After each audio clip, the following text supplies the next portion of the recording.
Hello friends, good morning. चलिए जानते हैं देश और दुनिया की तमाम छोटी बड़ी खबरें, जिसमें सोना चांदी, मौसम और राजनीति से जुड़ी बड़ी खबरें आपको बताएंगे सिर्फ 5 मिनट में। लेकिन उससे पहले वीडियो को लाइक जरूर करें और चैनल पर नए हैं तो चैनल को भी सब्सक्राइब कर लें। तो चलिए वीडियो को स्टार्ट करते हैं। प्रधानमंत्री नरेंद्र मोदी 22 जनवरी को अयोध्या में राम मंदिर में रामलला की प्राण प्रतिष्ठा करने जा रहे हैं। इससे पहले उन्होंने 11 दिवसीय अनुष्ठान शुरू किया है। इसके मुताबिक वो फर्श पर सोएंगे, सुबह जल्दी उठकर भगवान की प्रार्थना करेंगे, जाप करेंगे और ध्यान लगाएंगे। इस 11 दिन के दौरान दिन के कुछ समय के लिए उन्होंने मौन भी रहना होगा। पीएम मोदी को इन 11 दिनों में कम और केवल सात्विक भोजन करना होगा। इसके अलावा धार्मिक ग्रंथ पढ़ना, स्वच्छता बनाए रखना और अपना काम स्वयं करना पड़ेगा। इंडिया ब्लॉक की 5वीं बैठक शनिवार को वर्चुअली आयोजित थी, जिसमें 10 दलों के वरिष्ठ नेताओं ने शिरकत की। अखिलेश यादव, ममता बनर्जी, उद्धव ठाकरे बैठक में शामिल नहीं हुए। बैठक में सीट बंटवारे की प्रगति पर व्यापक रूप से चर्चा की। सूत्रों की माने तो बैठक में शामिल दलों ने कांग्रेस अध्यक्ष मल्लिकार्जुन खड़गे को इंडिया ब्लॉक का चेयरपर्सन बनाने का प्रस्ताव रखा। इसका औपचारिक ऐलान अखिलेश यादव और ममता बनर्जी से चर्चा के बाद किया जा सकता है। दिल्ली शराब घोटाला मामले में शनिवार को एक बार फिर से ईडी ने मुख्यमंत्री अरविंद केजरीवाल को समन जारी किया और उन्हें 18 जनवरी को पेश होने का निर्देश दिया। केजरीवाल को भेजे गए इस समन पर जल्दी दिल्ली सरकार के मंत्री गोपाल राय ने प्रतिक्रिया दी। आप नेता गोपाल राय ने कहा, एक बात समझ नहीं आती कि कल मीडिया में सीएम का कार्यक्रम गोवा जाने को घोषित हुआ और फिर ईडी ने नोटिस भेज दिया। एक तरफ इंडिया ब्लॉक में सीटों के बंटवारे को लेकर बैठकें हो रही, दूसरी तरफ नेता आपस में ही एक दूसरे पर हमलावर हैं। और आपको बता दें कि इंडिया ब्लॉक के नेताओं की बैठक, जिसमें टीएमसी शामिल नहीं हो रही, इससे पहले कांग्रेस नेता अधीर रंजन चौधरी ने ममता बनर्जी पर तीखा हमला किया। अधीर रंजन चौधरी ने ममता बनर्जी को बेईमान और अहंकारी तक कह दिया। पश्चिम बंगाल में मीडिया से बात करते हुए अधीर रंजन चौधरी ने कहा, यह महिला यानी कि ममता बनर्जी राजीव गांधी, सोनिया गांधी के नेतृत्व में नेता बनी है, वह महिला कितनी बेईमान है। विश्व हिंदू परिषद ने शनिवार को बताया कि बसपा प्रमुख मायावती को रामलला के प्राण प्रतिष्ठा समारोह का निमंत्रण दिया गया। वीएचपी के मुताबिक मायावती ने निमंत्रण स्वीकार कर लिया है, लेकिन वह समारोह में शामिल नहीं होगी। बता दें कि अखिलेश यादव ने कहा था कि उन्हें अयोध्या में 22 जनवरी को होने वाले प्राण प्रतिष्ठा समारोह का निमंत्रण नहीं मिला है। महाराष्ट्र के मुख्यमंत्री एकनाथ शिंदे ने शुक्रवार को बड़ा दावा करते हुए कहा, आगामी लोकसभा चुनाव के बाद राज्य में राजनीतिक भूचाल आएगा। शिंदे प्रधानमंत्री नरेंद्र मोदी द्वारा अटल बिहारी वाजपेयी सेवारी हावा सेवा अटल सेतु का उद्घाटन करने के बाद एक जनसभा को संबोधित कर रहे थे। भारत का यह सबसे लंबा समुद्र पुल दक्षिणी मुंबई को नवी मुंबई में नहावा सेवा से जोड़ता है। समाजवादी पार्टी प्रमुख अखिलेश यादव ने अयोध्या में 22 जनवरी को होने वाले प्राण प्रतिष्ठा समारोह में शामिल होने को लेकर एक बार फिर प्रतिक्रिया दी। उन्होंने बीजेपी पर विपक्ष को अपमानित करने के लिए जानबूझकर प्रोपेगेंडा फैलाने का आरोप लगाया है। सपा प्रमुख ने निमंत्रण के सवाल पर कहा, भगवान का निमंत्रण कौन देता है? भगवान जिनको बुलाते हैं वे लोग जाते हैं। ये लोग राजनीतिक कार्यक्रम करवा रहे हैं। दिल्ली शराब घोटाला मामले में एक बार फिर ईडी ने दिल्ली के मुख्यमंत्री अरविंद केजरीवाल को समन जारी किया और 18 जनवरी को पेश होने को कहा। प्रवर्तन निदेशालय द्वारा केजरीवाल को शराब नीति मामले में भेजा गया। यह चौथा समन है। इससे पहले वह 2 नवंबर, 21 दिसंबर और 3 जनवरी को 3 समन जारी किए गए थे, लेकिन वो पूछताछ में शामिल नहीं हुए थे।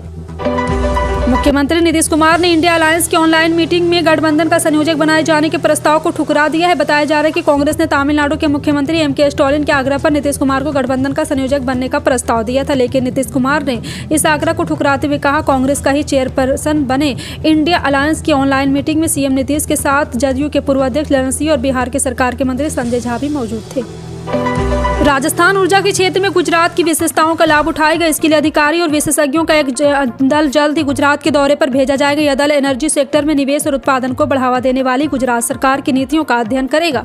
इसके बाद राजस्थान के परिप्रेक्ष्य में इन्हें लागू करने की संभावनाओं को तलाशेगा। दरअसल वाइब्रेंट गुजरात ग्लोबल समिट में भाग लेने गए प्रदेश के ऊर्जा मंत्री हीरालाल नागर ने गुरुवार देर रात को गांधीनगर में गुजरात के मुख्यमंत्री भूपेंद्र पटेल से मुलाकात कर इस संबंध में गहन विचार विमर्श किया।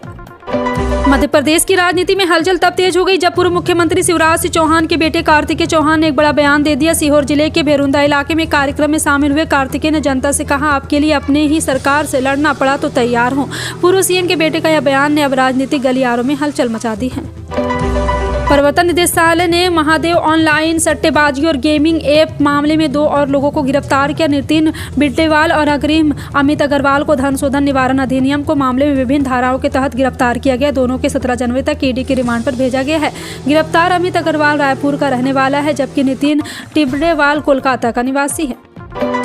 पश्चिम बंगाल के पुरुलिया में साधुओं की हुई पिटाई के बाद बीजेपी ममता सरकार को घेरने में लगी। केंद्रीय मंत्री अनुराग ठाकुर ने ममता सरकार पर हमला बोला। अनुराग ठाकुर ने साधुओं की पिटाई पर ममता सरकार को घेरते हुए कहा, पश्चिम बंगाल में तुष्टीकरण की राजनीति हो रही है, साधुओं के साथ मारपीट की जा रही और राज्य सरकार मुख्य दर्शक बनी हुई है। बताते कि गंगा सागर जा रहे साधुओं के भीड़ ने पीट दिया था, जिसके बाद से पश्चिम बंगाल में सियासत शुरू हो गई।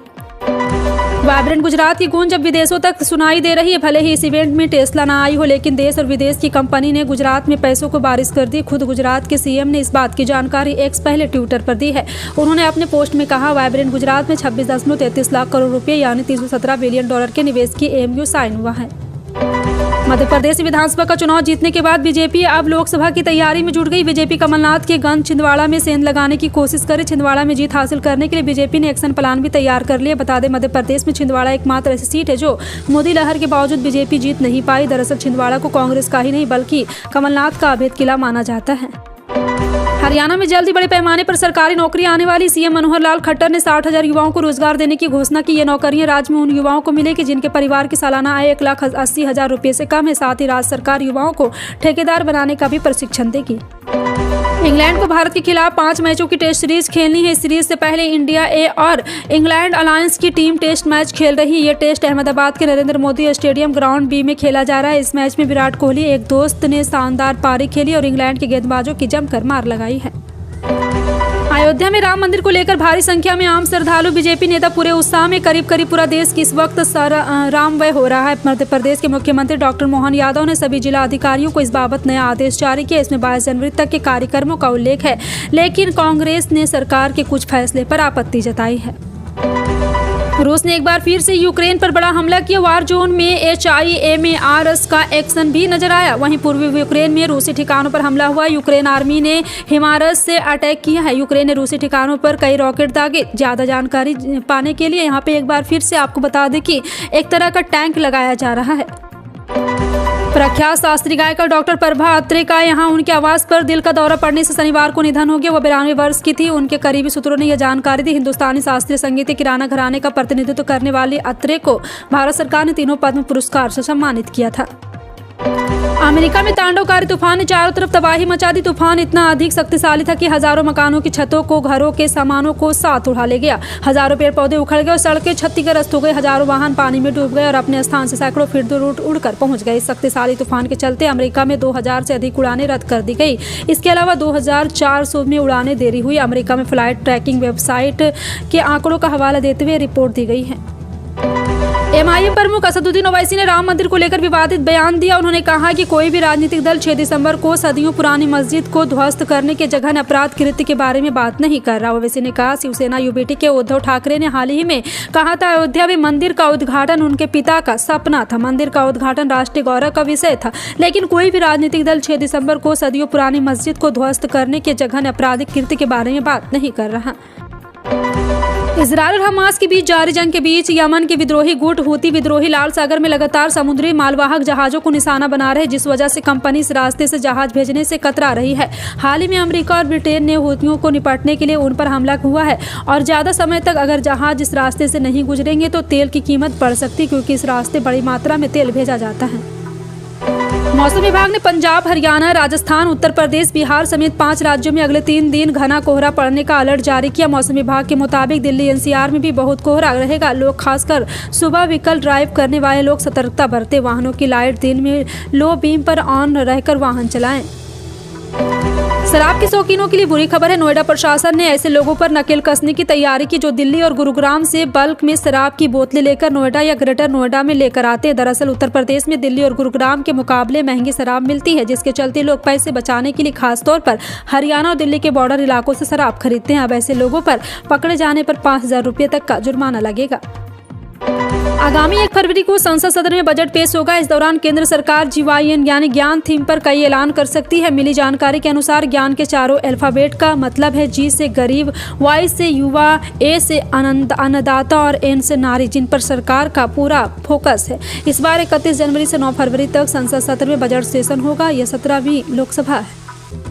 लाखों केंद्रीय कर्मचारी और पेंशनर साल की पहली छमाही में होने वाली DA हाइक का इंतजार कर रहे हैं। उम्मीद की जा रही है कि सरकार की तरफ से हर बार की तरह इस बार भी मार्च के महीने में महंगाई भत्ता बढ़ाने का ऐलान किया जाएगा। अभी केंद्रीय कर्मचारी को 46% की दर से महंगाई भत्ता मिल रहा है, लेकिन कर्नाटक में महंगाई भत्ते को लेकर पेंच फंस रहा है, जहाँ पर यश राज सरकार के लाखों कर्मचारी इस साल वेतन वृद्धि के बिना रहने की संभावना है। मकर संक्रांति से पहले सोने चांदी की दरों में मामूली वृद्धि देखने को मिली। सोना 57,850 के स्तर पर पहुंच गया। 12 जनवरी को यह 57,750 रुपये प्रति 10 ग्राम था। उत्तर प्रदेश की राजधानी लखनऊ में रविवार को 22 कैरेट सोना प्रति 10 ग्राम 57,850 की दर पर है। वहीं 24 कैरेट सोना 63,980 रुपये प्रति 10 ग्राम के स्तर पर पहुँच गई है। आपको बता दें कि 13 जनवरी यानी कि शनिवार को भारत के कुछ शहरों में पेट्रोल डीजल के दाम कम हुए। रोज की तरह आज सुबह 6 बजे पेट्रोल डीजल की कीमतों का रिवाइज कर दिया गया। महानगरों के साथ साथ देश के सभी छोटे बड़े शहरों में यहां नए दाम सामने आ गए। बता दें कि पेट्रोल डीजल की कीमत पर सीधा असर क्रूड ऑयल की कीमतों के कारण पड़ता है। प्रधानमंत्री नरेंद्र मोदी इस साल 15 नवंबर को किसान सम्मान निधि के तहत योग्य किसानों को 15वीं किस्त जारी की। पीएम मोदी ने अपने झारखंड दौरे के दौरान प्रधानमंत्री किसान सम्मान निधि के तहत 8 करोड़ से अधिक किसानों को 18,000 करोड़ रुपए की राशि दी है। बता दें, इस योजना के तहत लाभ प्राप्त करने के लिए सभी लाभार्थी के लिए KYC पूरी तरह से जरूरी है और जल्द से जल्द अब आप भी KYC जरूर करवा लें। फिलहाल आपका इन सभी खबरों पर क्या कहना है, कॉमेंट सेक्शन में टाइप करके जरूर बताएं।